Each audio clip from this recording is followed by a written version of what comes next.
General retired Qamar Javed Bajwa और इमरान खान दोनों के साथ धोखा हुआ। सीनियर तज्जियाकार हामिद मीर ने बड़ा इंकशाफ कर दिया।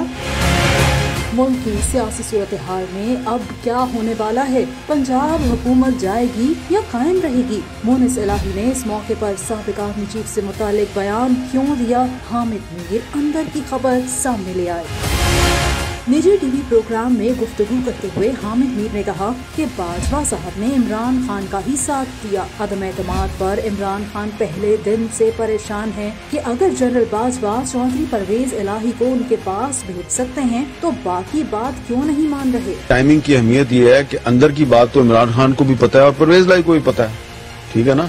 इमरान खान को पहले दिन से पता है कि परवेज इलाही को मेरे पास जनरल बाजवा ने भेजा है, तो वो पहले दिन से ही कंफ्यूज हैं खान साहब। हामिद मीर के मुताबिक कहानी में नया मोड़ उस वक्त आया जब बाजवा साहब और इमरान खान से धोखा हो गया। पीडीएम के बड़ों ने बाजवा साहब को यही तासुर दिया कि जैसे उनके नंबर्स पूरे नहीं, लेकिन तहरीक आदम एतमाद कामयाब हुई और शहबाज शरीफ वजीर आजम बन गए। फिर तहरीक आदम एतमाद कामयाब हो गई, शहबाज शरीफ साहब वजीर आजम बन गए, तो इसमें बाजवा साहब के साथ भी धोखा हुआ है और इमरान खान साहब के साथ भी धोखा हुआ है। हामिद मीर ने कहा कि उन पर पाबंदी थी, लेकिन ट्वीट में बता दिया था कि पीडीएम के 3 बड़े प्रेस कॉन्फ्रेंस में बड़ा ऐलान करेंगे।